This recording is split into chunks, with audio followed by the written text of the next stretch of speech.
RRI Show, Ragam Budaya Indonesia. Ya, sahabat budaya, seperti yang tadi sudah saya informasikan, sore hari ini saya tidak sendiri. Saya akan ditemani oleh narasumber yang akan membahas mengenai tema yang cukup menarik ya, yaitu jadikan donor darah sebagai gaya hidup. Beliau adalah Kepala Markas PMI Jakarta Utara sekaligus sebagai Wakil Ketua Forum Pemuda Betawi. Di line telepon saya sudah tersambung dengan Bapak Nur Hasanuddin SPDI atau biasa disapa dengan panggilan Bang Acang. Assalamualaikum, selamat sore Bang Acang. Waalaikumsalam warahmatullahi wabarakatuh. Sehat ya Bang? Alhamdulillah. Alhamdulillah. Bang Acang, ini temanya menarik banget nih, ngomongin soal donor darah. Tadi 1 jam udah banyak yang berbagi cerita juga Bang berkaitan dengan aksi donor darah yang sahabat budaya pendengar Pro4 FM lakukan ya. Itu entah itu untuk orang lain atau anggota keluarga. Tapi kalau dari Bang Acang sendiri melihatnya seperti apa nih Bang aksi donor darah untuk saat ini, apakah makin banyak orang yang mendonorkan darah atau seperti apa nih Bang untuk peminatnya? Kalau makin banyak sih ya kelihatannya Jakarta saja ini hampir setiap hari itu ada permintaan dari lembaga-lembaga masyarakat, pemerintah, gitu kan, ormas untuk melaksanakan donor darah di wilayah masing-masing, gitu kan. Sampai di weekend saja itu sampai bulan Desember itu full walking. Artinya antusias masyarakat untuk ikut serta dalam rangka menyelamatkan saudara-saudaranya yang berada di balik dinding rumah sakit, ya kan, karena nggak nampak nih, nggak kelihatan, gitu kan. Nah, itu sangat tinggi. Walaupun memang permintaan darah ini nggak pernah turun, karena permintaan darah itu pasti akan selalu naik. Jakarta saja ini sekitar butuh 1.300 kantong setiap harinya. Baik. Nah, kalau berbicara mengenai masyarakat di Jakarta nih, karena Abang Kepala Markas PMI Jakarta Utara ya Bang ya. Sekaligus Abang juga Wakil Ketua Forum Pemuda Betawi. Untuk range usia nih Bang, untuk idealnya orang mendonorkan darah itu usia berapa sampai berapa nih Bang? Usia itu 17 sampai 65. 17 sampai 65. Iya, betul. Mungkin sekalian juga dikasih tahu, diinformasikan kembali Bang, syarat-syaratnya sebagai pendonor darah tuh yang ideal seperti apa sih Bang? Yang ideal itu berat badan di atas 45 ya. Berat badan laki perempuan, dia dewasa 17 tahun, gitu kan. Kemudian ya dia harus minimal, kalau orang yang biasa rutin donor darah itu dia biasanya mempersiapkan diri ya. Malam itu dia istirahat cukup, gitu kan. Terus stabilitas emosinya juga, pikirannya, sehingga akhirnya saat nanti screening kesehatan di tahap kedua setelah dia mengisi formulir itu dia dinyatakan lolos untuk donor darah. Itu karena memang yang jadi ukuran tuh nanti dia akan diperiksa tensinya dan HB-nya. Gitu. Kalau itu sesuai dengan standar yang diberlakukan oleh Palang Merah Indonesia, maka dia dibolehkan untuk donor. Itu. Baik, jadi nggak asal donor ya Bang ya, dites dulu. Betul. Ya kesehatannya ya. Makanya gini, donor darah itu kan sebenarnya sekalian juga kita mengecek kesehatan kan. Jadi kalau memang nanti dokter menyatakan bahwa kurang sehat, ya berarti kita gagal donor. Artinya kita dinyatakan lolos sehingga kita nggak bisa mendonor. Tapi paling tidak kita tahu kondisi badan kita. Ya, setelah kita dites dari 2 tahapan itu, tes HB dan tes tensi darah kita gitu. Jadi sekalian lah ya Bang ya, ngecek kesehatan sambil donor darah gitu ya Bang ya. Jadi kalau kita lolos kita sehat, berarti dinyatakan oleh dokter. Kalau kita nggak lolos, kita tahu kondisi fisik kita pada saat itu. Sehingga kita bisa ukur nih. Nanti kan biasanya dokter akan memberikan saran, Bapak banyakin istirahat, banyakin minum air putih, apa sebagainya. Itu kan masukan yang positif yang bisa kita terapkan, sehingga next kalau kita datang lagi, kita bisa dinyatakan lolos gitu. Baik. Nah Bang, ini kan temanya jadikan donor darah sebagai gaya hidup. Artinya harusnya donor darah itu menjadi sebuah aktivitas atau aksi yang yang nggak perlu ditakutkan gitu, karena ada juga orang yang nggak mau donor darah tuh bukan karena pelit sama darahnya, enggak gitu. Ada yang mungkin takut sama jarum suntik gitu Bang, takut sama proses pengambilan darahnya gitu. Nah ini apa nih Bang, Abang sebagai Kepala Markas PMI Jakarta Utara mungkin ingin memberikan sosialisasi berkaitan dengan nggak perlu takut lah gitu untuk mendonorkan darah, seperti apa sih Bang? Iya, kalau PMI Jakarta Utara kan sampai hari ini terus berkunjung ke sekolah-sekolah ya, sekolah-sekolah, komunitas masyarakat, melakukan dialog, mengundang masyarakat tentang PMI untuk kita menjelaskan tentang donor darah itu gitu loh. Karena memang biasanya kalau anak-anak sekolah itu yang kelas-kelas 11 gitu kan, mereka menjelang 17 tahun, kita berikan mereka edukasi terhadap pentingnya donor darah, baik itu terhadap dirinya maupun terhadap orang lain yang membutuhkan. Sehingga akhirnya nanti saat mereka sudah memenuhi syarat, mereka sudah tidak takut lagi datang ke PMI. Walaupun memang tadi di awal kita sebutkan itu syarat medis kan, syarat medis harus sehat, tapi ada syarat non medis. Nah, syarat non medis ini yaitu berani atau tidak dia menghadapi jarum, itu kan syarat non medis ya kan. Nah, ini terus kita gaungkan bahwa donor darah jarum itu nggak seperti yang kita bayangkan membahayakan kita, walaupun memang biasanya bayangan-bayangan orang yang trauma terhadap jarum itu kan agak susah untuk dihilangkan, tetapi melalui edukasi kita, pemahaman biasanya nanti akan tertangkal tuh trauma-trauma dia, ketakutan, paranoid dia terhadap jarum itu, sehingga dia akan mencoba untuk menjalankan apa yang dia dapatkan dari sosialisasi yang dilakukan oleh PMI. Makanya baik anak sekolah, kalau yang SD SMP itu kita ajarkan mereka tentang ambulan. Ambulan ini apa sih? Ambulan itu alat untuk menghantar pasien, kemudian dalamnya ada apa saja. Tapi bagi anak-anak yang SMK belajar itu, kita ajarkan mereka tentang darah gitu. Sehingga next ke depan mereka tuh jadi minimal ke depan kita bisa menekan angka permintaan. Kalau untuk mengurangi mungkin nggak bisa, tapi menekan angka permintaan. Loh, kok Bang ada kaitannya? Iya betul. Saat kita edukasi mereka tentang darah, mereka akhirnya terpola untuk hidup sehat. Saat mereka sehat di kemudian hari, mereka bukan orang-orang yang akan mendapatkan transfusi darah, tapi mereka menjadi orang-orang yang mendonorkan darah. Jadi paling tidak, edukasi yang kita lakukan hari ini bukan semata-mata hanya untuk pemahaman mereka, tetapi juga ke depan untuk menekan permintaan darah yang tidak mungkin akan menurun, pasti akan meningkat. Gitu loh. Gitu.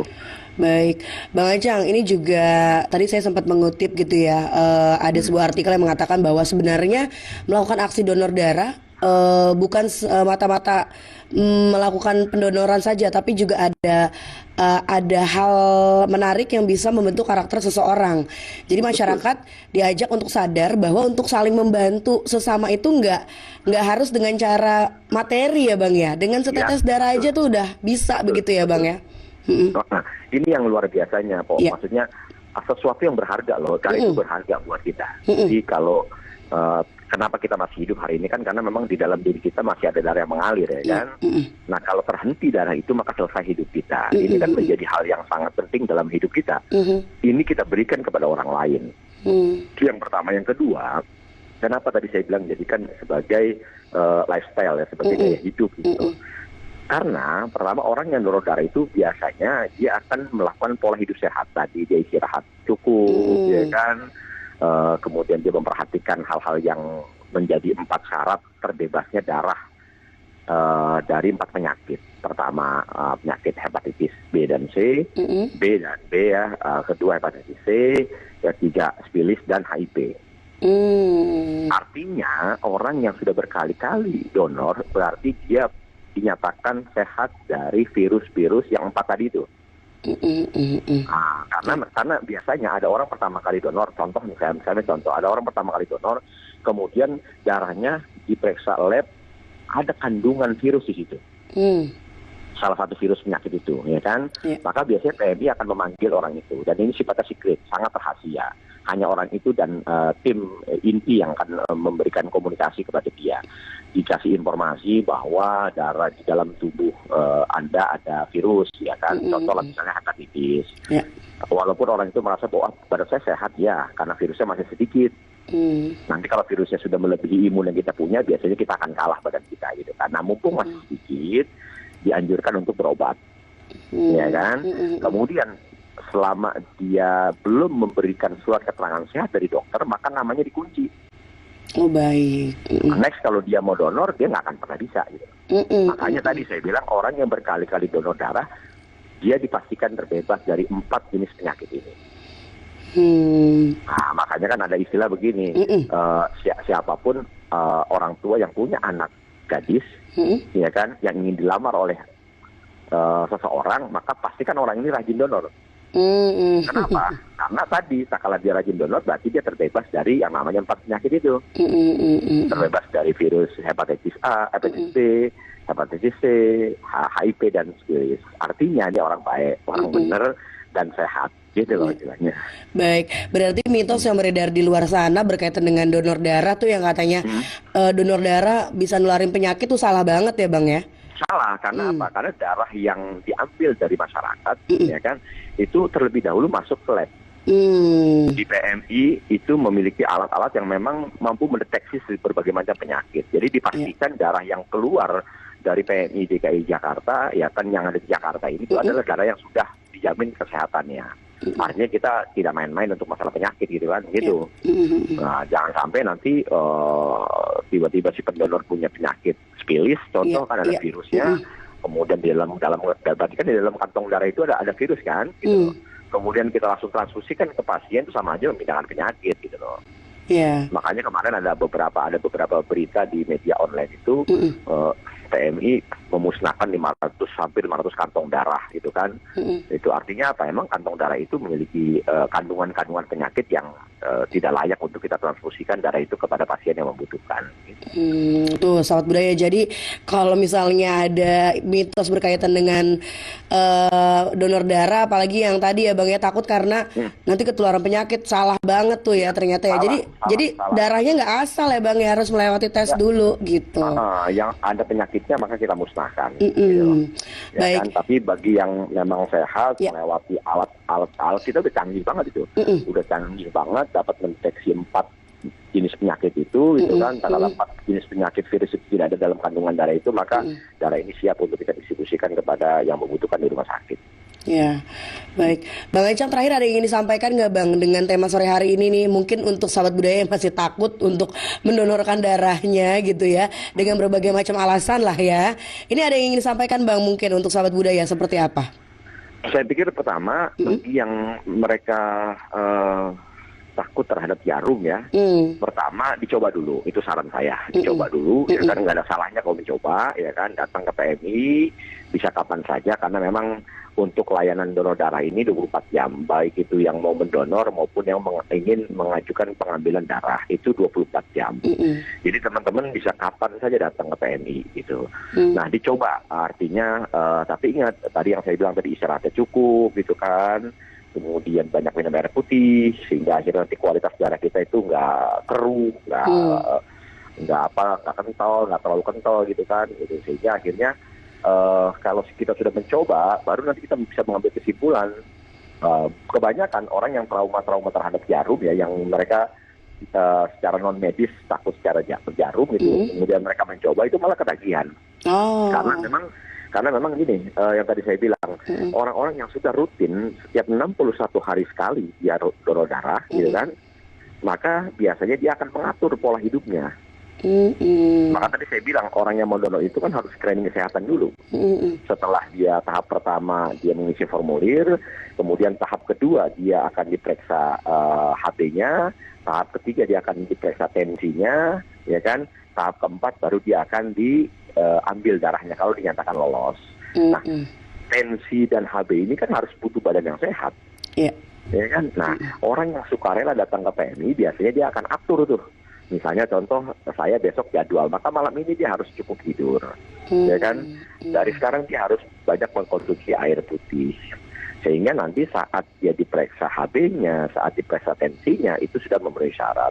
Sehingga jadwal dia tidak lagi tertunda untuk melaksanakan donor darah sukarela. Itu. Nah, banyak orang yang misalnya donor langsung nih, ada istilah donor langsung ya. Donor langsung ini atas permintaan keluarga pasien. Andai kata stok darah di PMI menipis, ya kan, contoh si A sedang salah satu keluarganya ada di rumah sakit, kemudian membutuhkan darah, mengajukan dari rumah sakit ke PMI, darahnya stoknya habis, maka mau tidak mau PMI punya alat, PMI punya tim, tapi nggak punya orang untuk donor nih. Nah, keluarga pasien biasanya menghubungi keluarga yang lain yang biasanya akan satu golongan jenis darahnya, gitu kan. Nah, karena biasa dadakan begitu, itu biasanya gagal tuh. Banyak yang gagal kalau dadakan begitu. Oh iya, tadi ada juga tuh pendengar kita Pak Sofyan kalau Mm-mm. nggak salah. Jadi Mm-mm. butuh tapi akhirnya nggak bisa gitu karena Iya, faktor kesehatan. karena itu tadi dia nggak punya persiapan gitu kan. Mm, mm, mm, mm, mm. Makanya saya bilang tadi membandingkan dengan yang sukarela, yang biasa datang memang sesuai dengan jadwalnya gitu kan. Artinya dia sudah tahu tahapan-tahapan untuk diambil darah itu harus sehat. Mm, mm, mm. HB dan tensinya harus normal gitu kan. Maka biasanya dia tahu cara untuk bagaimana menjadikan HB dan tensinya normal. Dia istirahat cukup 5 jam ya kan. Itu kemudian dia banyak minum air putih, dia tenangkan hati dan pikirannya, kemudian dia itu tidak apa menjadikan tensi dan HB-nya akan menjadi normal sehingga dia lolos. Mm. Sering itu kok saya ngelihat tuh kan datang 10 orang ditelepon oleh keluarga pasien, datang 10 orang, yang lolos cuma 1, yang 9 gugur semuanya. Kenapa? Ya karena memang dia tidak mempersiapkan dirinya untuk donor darah. Gitu, sehingga mungkin dalam kondisi capek, tapi demi kemanusiaan dia berangkat ke PMI, pasti cek kesehatannya gagal. Gitu. Jadi memang sangat penting sekali yang saya katakan tadi, istilah yang namanya donor darah sukarela ya, datang, ya nggak usah lagi berpikir nih darah kita mau dikasih siapa, itu udah bukan menjadi ranahnya kita, karena sukarela ya, gitu. Karena dahsyatnya donor darah kan yang donor nggak tahu untuk siapa, ya kan, yang ditransfusi nggak tahu ini donor darahnya siapa. Iya. Gitu, makanya di utara ini kita istilah yang namanya sedekah darah. Kita apa istilahnya ya, tagline-nya itu kita sosialisasikan ke masyarakat itu sedekah darah. Maksudnya sedekah itu kan tidak berharap apapun, gitu kan. Ya kita ikhlas karena memang kalau kita melakukan itu efeknya kepada diri kita, gitu. Pertama, jiwa kita akan menjadi jiwa yang tenang, penuh empati, ya kan, punya jiwa sosial, karena kita datang tanpa diminta, sukarela. Yang kedua, terhadap fisik kita menjadi sehat, gitu kan, terbiasa badan kita ini melakukan reproduksi darah baru, gitu. Setelah darah itu akan diambil, maka secara otomatis pabrik, istilahnya mesin yang ada dalam badan kita ini memproduksi darah baru sehingga menjadi stabil darahnya gitu. Itu kan yang istilahnya yang harus kita ingat bahwa donor darah ini begitu penting. Dan yang terakhir ini saya ingin sampaikan juga bahwa minimnya stok darah itu pun menjadi bagian yang disebut bencana. Kenapa? Karena memang tadi pasien-pasien yang membutuhkan di rumah sakit itu terhalang oleh tembok rumah sakit. Jadi kita nggak begitu bisa melihat penderitaannya gitu loh. Itu sehingga animo masyarakat untuk donor darah secara sukarela ini masih jauh dari yang kita harapkan. Mudah-mudahan dengan kita sosialisasi melalui RRI ini dan dengan banyak orang muncul keinginan untuk donor darah secara sukarela. Amin. Ya kan, sehingga akhirnya kita bisa bersama-sama menjaga ketersediaan darah di Jakarta khususnya ya, dan di Indonesia umumnya. Kenapa? Karena ada satu saudara kita yang mereka disebut punya penyakit talasemia. Dari lahir sampai nanti tutup usia, dia selalu akan transfusi darah. Jadi pas lahir sama dokter diponis punya kelainan darah gitu kan. Nah itu mereka ini yang membutuhkan darah kita. Bisa dibayangkan seumur hidupnya dia butuh darah dari orang lain. Itu ada lagi yang orang-orang tua kita yang sudah gagal ginjal sehingga mereka harus cuci darah. Ya kan, ada lagi kita nggak pernah bisa menduga malam ada kecelakaan, laka lantas, ada yang operasi mau melahirkan, operasi sesar, ada yang operasi usus buntu, ada yang macam-macam. Jadi berbagai macam operasi itu biasanya kalau sudah urusan membelek ada darah yang keluar, berarti kan harus ada darah yang masuk. Baik itu operasi kecil maupun operasi besar. Ini penting banget. Kenapa? Karena keberlanjutan kehidupan mereka tergantung sama kita. Walaupun semua kembali kepada Tuhan yang menakdirkan, tetapi sebagai sesama manusia, ya kan, darah kita sangat dibutuhkan. Maka harapan kami TNI, ayo kemanusiaan itu jauh memandang agama, suku, antar golongan juga darah siapapun selama itu sehat akan kita kirimkan kepada darah yang membutuhkan, orang-orang yang membutuhkan. Iya. Gitu, Mak. Wah, luar biasa sekali nih Bang Ecang, obrolan sore hari ini. Ada haru-harunya gitu ya Bang ya. Tadi Abang Iya. sudah menjelaskan beragam macam informasi berkaitan dengan aksi donor darah yang ternyata bukan hal yang sepele loh Sobat Budaya. Mungkin Betul. Sobat Budaya di luar sana ngedonorin doang gitu ya. Tapi ternyata darahnya itu sangat amat dibutuhkan oleh saudara kita yang membutuhkan di luar sana ya Bang ya. Tapi ingat tadi yang pesan saya bahwa siapapun anak-anak muda yang rajin donor darah, maka anak muda itu layak mendapatkan jodoh yang luar biasa. Amin. Iya, karena apa? Karena anak muda itulah ke depan dia pastinya anak-anak muda yang sehat, ya kan, yang terbebas dari itu tuh yang terakhir tuh ya, yang spilis sama HIV yang hari ini marak betul kalau kita tidak kontrol gitu kan. Tapi untuk mendeteksi siapa anak muda yang sehat dan terbebas dari seks bebas, ya kan, terbebas dari penyakit dua itu yang efek dari seks bebas, ya mereka anak muda yang rajin donor darah. Gitu. Ya, jadi kalau mau nyari mantu ya yang rajin donor darah. Betul. Pokoknya dia mau bawa apa aja itu ya penting sih, tapi anggaplah itu nggak begitu penting. Tapi dia hanya butuh membawa satu kertas, ya kan, di mana itu kartu donor. Lihat dia udah berapa kali dia donor darah, dari kapan dia donor darah. Kalau memang dia rutin setiap 6 bulan, 3 bulan sekali, ya kan, atau dia dinyatakan lolos terus sama PMI, maka pasti dia calon mantu yang sehat, yang terbebas dari penyakit HIV dan spilis. Wih, nambah lagi tuh ya kriteria mantu idaman ya Bang ya, yang rajin donor darah gitu. Nah, betul. Baik kalau gitu Bang Ecang, seru banget nih obrolan sore hari ini. Terima kasih ya Bang ya informasinya. Sama-sama. Semoga ini bisa mengetuk hati sahabat budaya yang belum terpanggil untuk melakukan aksi donor darah ya Bang ya. Entah apapun itu alasannya ya Bang ya. Iya, Baik. datang aja ke PMI 24 Siap. jam. Datang tuh ke PMI ya. Baik kalau gitu Bang Ecang, sekali lagi terima kasih. Kita ketemu lagi nanti di lain kesempatan ya Bang ya.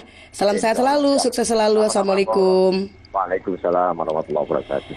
Iya sahabat budaya, itu dia obrolan di sore hari ini berkaitan dengan tema jadikan donor darah sebagai gaya hidup. Nanti saya juga akan